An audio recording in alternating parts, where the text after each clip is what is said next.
Alors clairement, la pandémie, oui, elle a joué. La première vague s'est très bien passée. La deuxième, clairement, les équipes s'essoufflent. Il y a une charge de travail énorme pour un salaire pas mirobolant. Là, je suis partie dans le privé. Clairement, je gagne mieux ma vie. J'ai des horaires beaucoup plus classiques, avec, en tout cas en adéquation avec une vie de famille. Ce qui n'était pas du tout le cas dans l'hôpital public où je travaillais en 12 heures. Alors certes, 3 à 5 jours par semaine, mais 5 jours de 12 heures en une semaine, c'est quand même quasiment 60 heures. Donc sans compter les débordements parce que les patients ne vont pas bien au moment où tu dois partir, mais conscience professionnelle fait que tu restes et tu vas t'occuper de ton patient.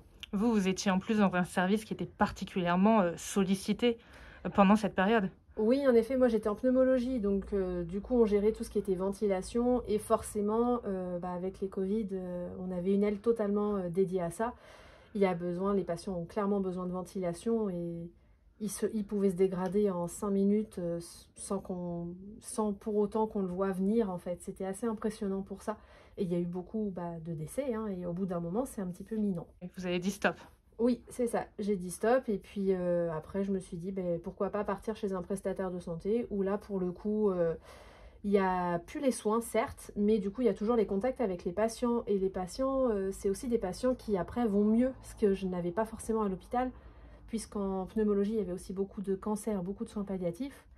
Les patients au bout d'un certain temps forcément ça finissait pas toujours bien pour eux malheureusement. Là, l'avantage en prestataire, c'est que des fois, vous prenez votre patient en charge pour une antibiothérapie et derrière, votre patient, il va mieux. Et ça fait du bien aussi de voir des gens qui vont bien. Et à chaque fois que vous faites grève dans un hôpital, vous n'allez pas arrêter de soigner votre patient. Hein. Si vous avez un patient qui a besoin d'une réanimation, vous n'allez pas le laisser à dire non, excusez-moi monsieur, je suis en grève, je ne peux pas vous réanimer. Ça, c'est pas possible. Donc la conscience professionnelle fait que vous y allez de toute façon et votre grève, elle n'a pas réellement de poids. Malheureusement. C'est ça, malheureusement, parce que les choses n'avancent pas beaucoup, on ferme toujours des lits, on a besoin de personnel, mais on n'arrive même plus à les recruter parce que l'hôpital n'est pas forcément très attractif, que ce soit au niveau salaire, au niveau temps pour être stagiairisé tout est titularisé. Toutes ces choses-là font que les gens, au bout d'un moment, ils n'ont plus envie de postuler dans un hôpital, malheureusement. Si on vous avait donné d'autres conditions de travail, vous seriez resté dans le public?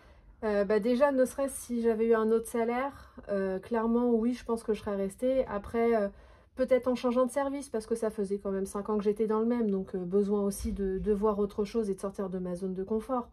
Mais oui, et sous certaines autres conditions, je pense honnêtement que je serais restée, et peut-être qu'un jour j'y retournerai, je ne sais pas.